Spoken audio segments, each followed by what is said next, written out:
This week on State of Texas. We don't give money to people we don't think can win. Texas candidates show us the money, who's standing out and who's falling behind as the race for 2020 is well underway. A fresh look at the decades-old law that made crossing the border a crime and spawned the term illegal immigrant, when the federal government has looked the other way, and the role Section 1325 plays in family separations and the 2020 election.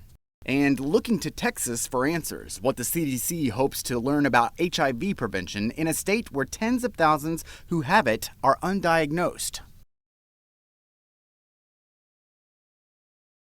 Hello, and thank you for joining us for State of Texas. I'm Josh Hinkle. The path forward for the two Texas Democratic candidates for president is looking rocky at the moment, and time is running out to right the ship.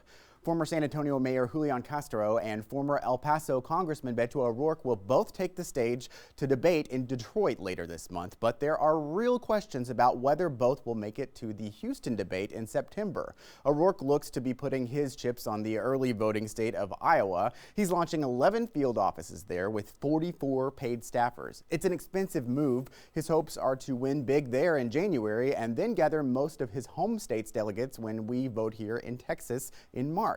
But as Phil Prazen explains, political observers are now wondering if he'll make it that far.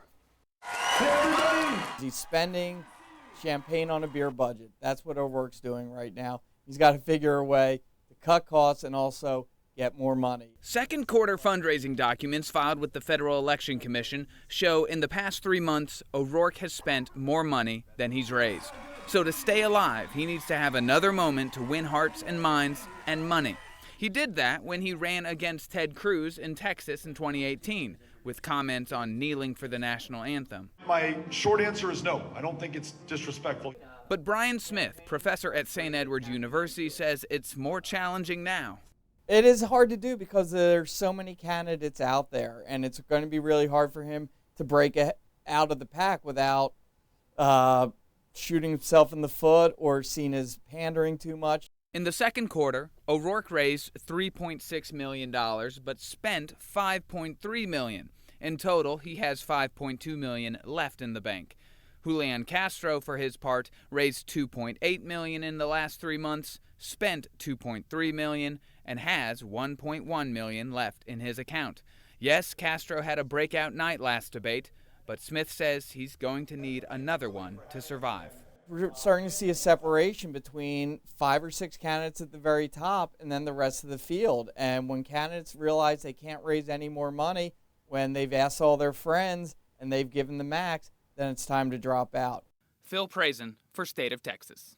Almost 40% of Castro's second quarter fundraising came after he went after O'Rourke on immigration in the first debate, but they won't be on the same stage in Detroit. The lineup places O'Rourke on Tuesday, July 30th with Bernie Sanders, Elizabeth Warren, Pete Buttigieg, Amy Klobuchar, Marianne Williamson, John Delaney, John Hickenlooper, Tim Ryan, and Steve Bullock.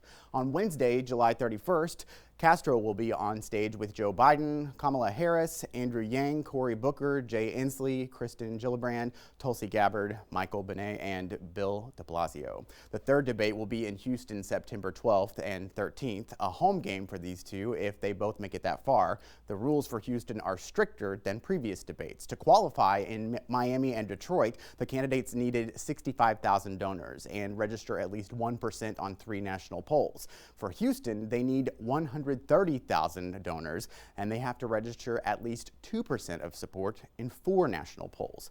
Beto O'Rourke has already qualified. Castro still needs to poll higher. Texas Republican Will Hurd was one of 4 GOP congressmen who voted to condemn President Donald Trump's tweets. Referencing 4 congresswomen of color, the president tweeted, "Why don't they go back and help fix the totally broken and crime-infested places from which they came?" Those congresswomen, Alexandria Ocasio-Cortez, Ilhan Omar, Ilana Presley, and Rashida Tlaib, are all U.S. citizens. Only Omar was born in another country, Somalia. The tweets are racist and xenophobic. They're also inaccurate because the 4 women he's referring to are folks that have grown up, they're U.S. citizens. It's behavior that's unbecoming of a president of the United States and a leader of the free world. We should talk about uniting people and not dividing us. And ultimately, politically, it's hurtful.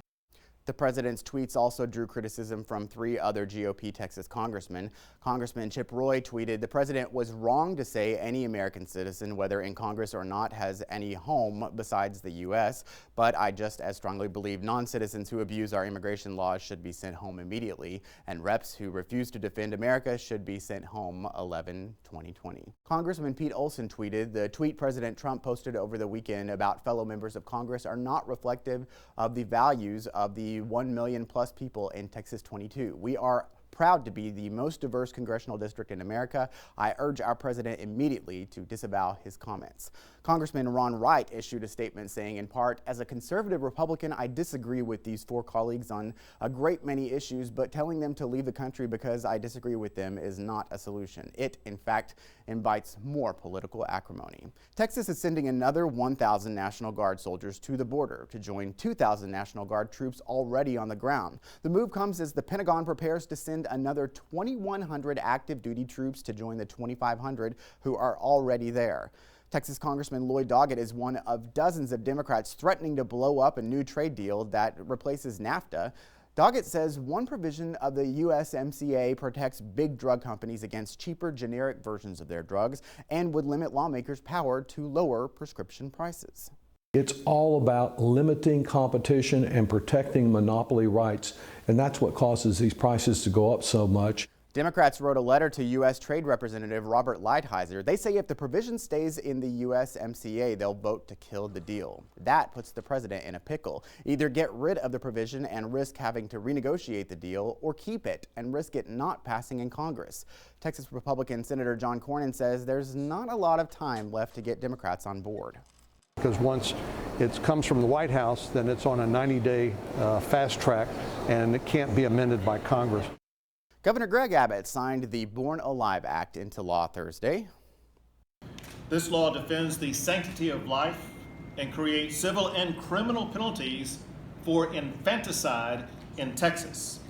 It provides a baby who survives an abortion the full protection of law in Texas. By law, most abortions occur before 20 weeks when a fetus still has a near 0% chance of surviving outside the womb. Texas has been tracking how many babies survive abortions since 2013. So far, 0 have been reported.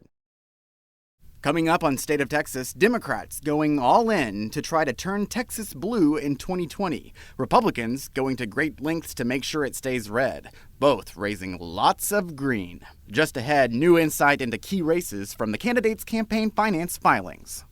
Border security, law enforcement, and child separations. An in-depth look at the new interpretation of an immigration law that's been on the books for 90 years. And Texas students smoking e-cigarettes and vaping in the 6th grade.